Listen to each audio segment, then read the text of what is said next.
On April 10th, 2011, around 10 PM Pacific time, gamers worldwide were playing Portal 2 on Steam, even though it wasn't actually due to be released for another 9 hours. But this wasn't a leak, or a broken street date, or anything negative like that. In fact, this was intentional. Portal 2's early release was the result of 6 months of careful planning by Valve and the developers of 13 indie games, and 2 weeks of cold, hard puzzle solving by a couple of thousand gamers. This is the Potato Sack ARG. This video is sponsored by no one. But you can check out my t-shirts, hats, sweaters and stickers if you want to support and represent the channel, or consider clicking the join button below the video to become a member directly on YouTube. Woo! Check it out, Casper! To understand the Potato Sack ARG, you first need to explain what the Potato Sack is and what an ARG is. The former was a bundle of 13 indie games on Steam, all of which were previously released and were apparently unrelated in any way. At the time of the bundle's release, the only thing that these games appeared to have in common was that they had all recently been updated, and many of those update patch notes included the same conspicuous hashtag, Potato Fool's Day. An ARG is an alternate reality game.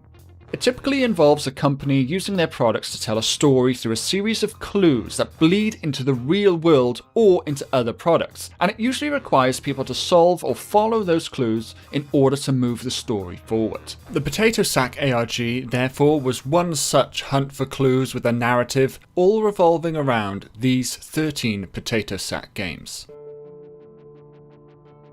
Roughly 6 months before Portal 2's planned release, Valve called up the developers of 13 games which would become the Potato Sack, and asked those developers to help come up with a cool way to build excitement leading up to Portal 2's release. Each developer would come up with their own clues and puzzles, but the results of those puzzles would all be linked in some way. So the puzzles from every single game would need to be solved properly to advance the ARG, and it was decided that the puzzles themselves would be distributed in 3 main phases.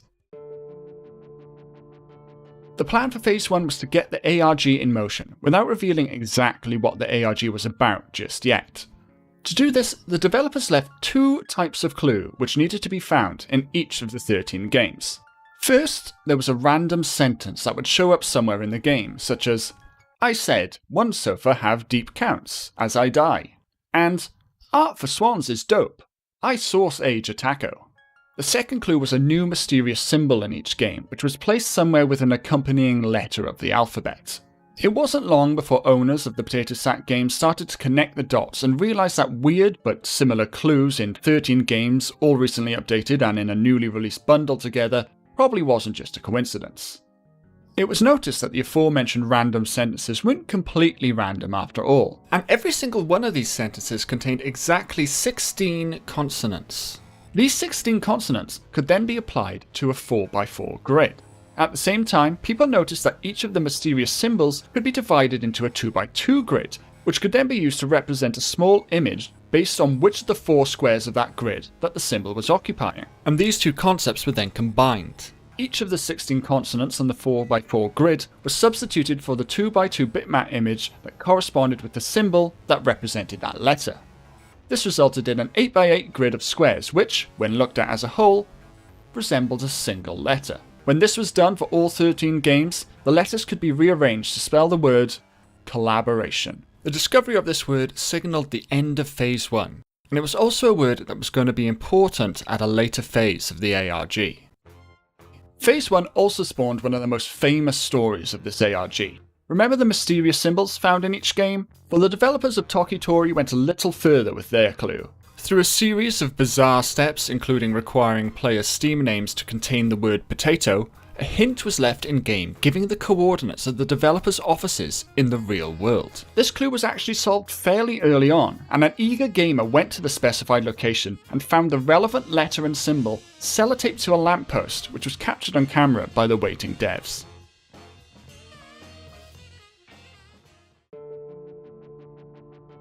Phase 2's goal was to make it clear that this was a Portal ARG. After Phase 1 had been solved, the 13 Potato Sack games were updated with another 2 related clues to be found in each game, in the form of an Aperture Science login screen and an accompanying password. But of course, this wasn't going to be easy, because not only were the passwords hidden in different games to the login screens, but the tasks to reveal the passwords and the admin screens were fiendishly complex. For example, unlocking the login screen in Killing Floor required you to spend an extremely high amount of in-game currency on a potato on the in-game market. But to get the password for that login screen, you needed to extract an audio file from the game BitTrip and play that audio file in the game AudioSurf. And then only if you beat that level with a gold medal would part of the scoreboard be replaced with the password. When a correct password was used on its corresponding login screen, a zip file was downloaded. In each zip file was a series of TGA images, which at first appeared to be nothing but pictures of Portal 2 concept art and other artwork. However, hidden in the alpha channels of these images were completely separate images of locations around Seattle. In addition to these images, each of the downloaded zip files also contained within it another partial zip file, which, on its own, was unusable. However, when the partial zip files for all 13 games were combined in the correct order, they themselves became a new password-protected zip file. The password to get into this zip file was the clue from the end of Phase 1, Collaboration. This final zip folder contained 83 Portal 2 images with more hidden photographs of Seattle in their alpha channel. When each of these locations were identified and pinned on a map, and then lines were drawn between the pins in the order that the images were named, they appeared to spell a giant word across the aerial view of the city. Prelude. This signaled the end of Phase 2. It was also around this time that Gabe Newell himself got involved. Gabe sent emails to several well-known gaming and tech news sites, including Kotaku, Joystick, and MacRumors, containing unusual images with some numbers all over them. It was noticed that by stitching the images together, a larger image was completed. ARG participants then worked out that the numbers in this larger image could be bitwise inverted, and then translated into letters represented by those numbers' ASCII value. This then spelt out a paragraph with some misplaced letters, numbers, and symbols. Those misplaced characters were then pulled out in order and ultimately read out 4/19/2011 _ 7 AM equals 4/15/2011 _ 9 AM. Thus, suggesting that Portal, due to be released on April 19th at 7 AM, could potentially be released as early as 9 AM on the 15th of April. Phase 3 was the final puzzle-solving stage of the ARG. On April 12th, all 13 Potato Sack games updated for a third and final time, introducing a new Aperture Science admin screen to be discovered in each. And again, each game had its own creative puzzle to be solved to reveal this screen, such as an entire level in Killing Floor made with Portal 2 assets requiring teamwork to reveal a secret room with a hidden computer terminal. Or in Tokitori, where a broken level required you to find a hidden link on the developer's website, which allowed you to download some files that you needed to replace in your game's install files to get the level to work properly. And then when you completed the level, you unlocked the ARG's admin screen.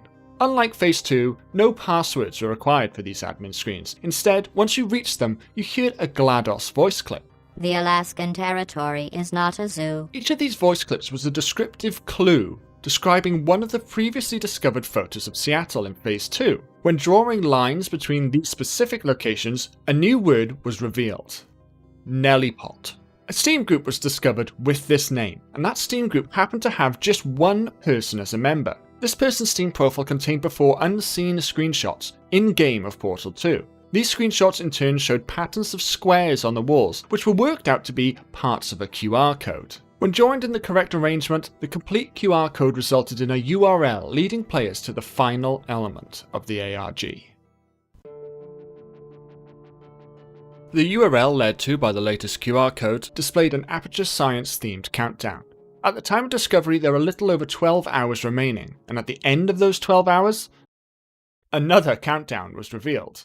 But this wasn't just another mysterious countdown. This time it was pretty obvious what was going on. It was a countdown to the release of Portal 2. And all players needed to do to complete that countdown was to do what they've been doing all along. Play the Potato Sack games.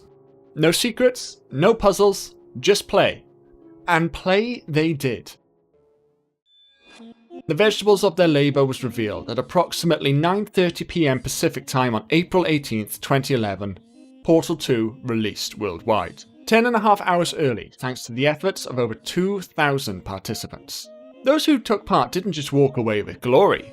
Those who completed all the challenges from every game, 36 in total, not only received the Valve Complete Pack, a Steam bundle containing every Valve game on Steam, but they were rewarded with an extra special golden potato on their Steam profiles. Those who participated by purchasing or playing the 13 Potato Sack games during the ARG period were also rewarded with the Aperture Labs hard hat and Resurrection Associate pin items in Team Fortress 2.